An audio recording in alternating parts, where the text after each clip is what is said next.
The night before the Challenger space shuttle launched, the engineers closest to the risk said it should not fly. The weather was too cold. The O-rings had already shown danger signs.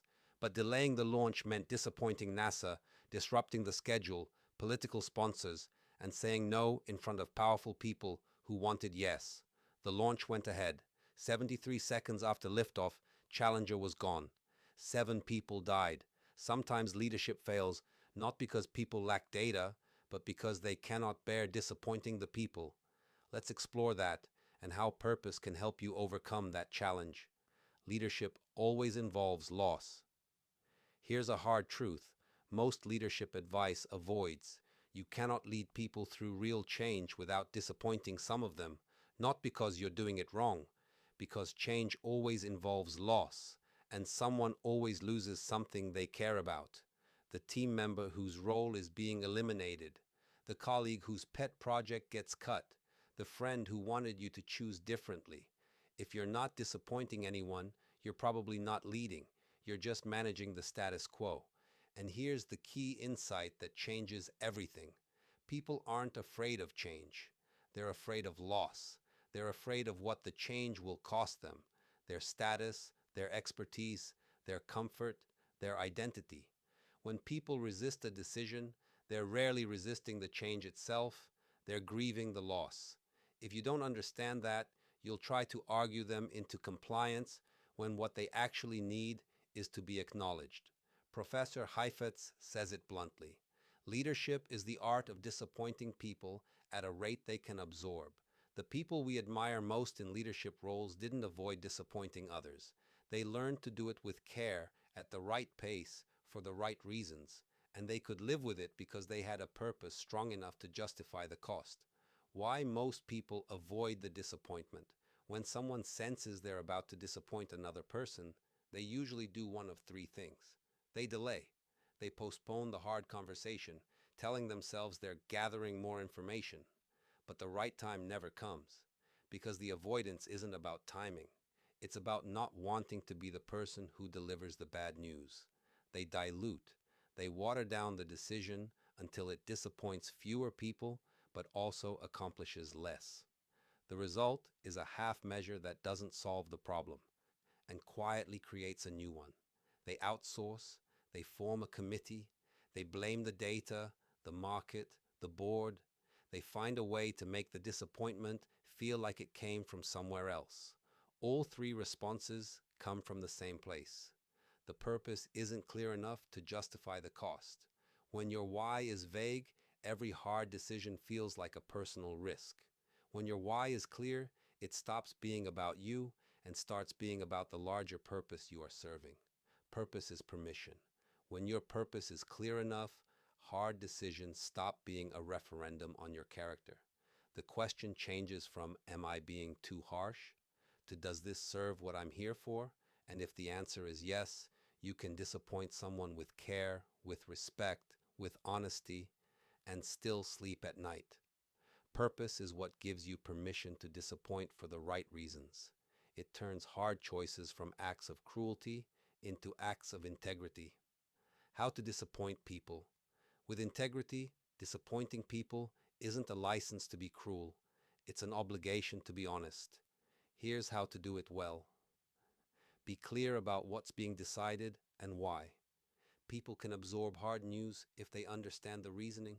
They can't absorb hard news that comes with weasel words and corporate speak. Say what's happening. Say why. In language a human would actually use. Acknowledge the loss out loud. Remember, people aren't afraid of the change. They're afraid of the loss. So name it. I know this isn't what you wanted. I know this cost you something real. That single sentence does more for trust than any amount of polished messaging. Don't ask them to feel good about it.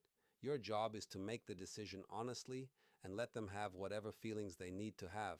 Trying to manage their emotions is a form of avoidance dressed up as care. Stand by it. Don't apologize for the decision later. Don't hint you might reverse it. Inconsistency under pressure teaches people that complaining works.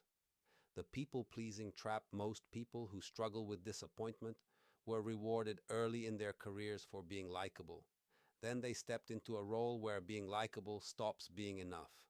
The transition from individual contributor to someone practicing leadership is, in many ways, the transition from being liked to being trusted. Being liked means people enjoy your company. Being trusted means people believe you'll do the right thing, even when it costs them something. Many people never make that transition.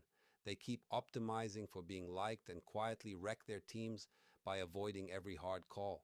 The team can sense it. They start to lose respect for someone who never says no, never holds anyone accountable. Purpose is the antidote.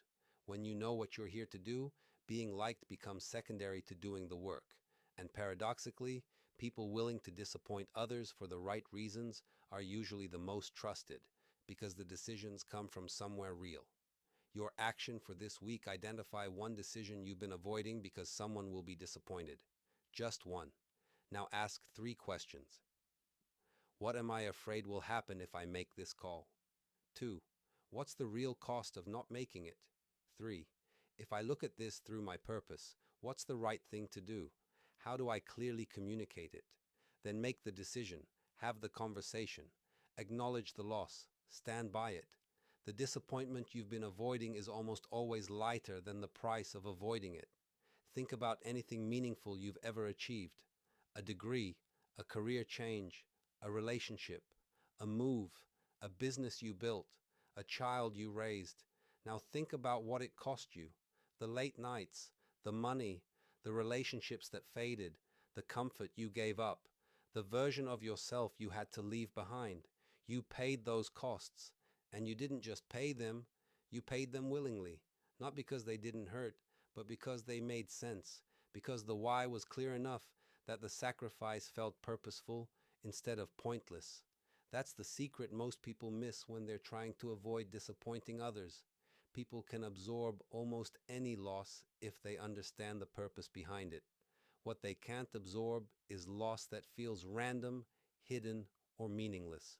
Your job isn't to protect your team from cost, it's to make sure the cost has meaning.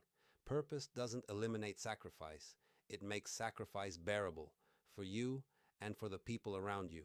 With this, we finish our 3-part series about purpose. If you are interested in crafting, articulating your purpose, reply to this email, and I will send you details about a free workshop with me, Nicola.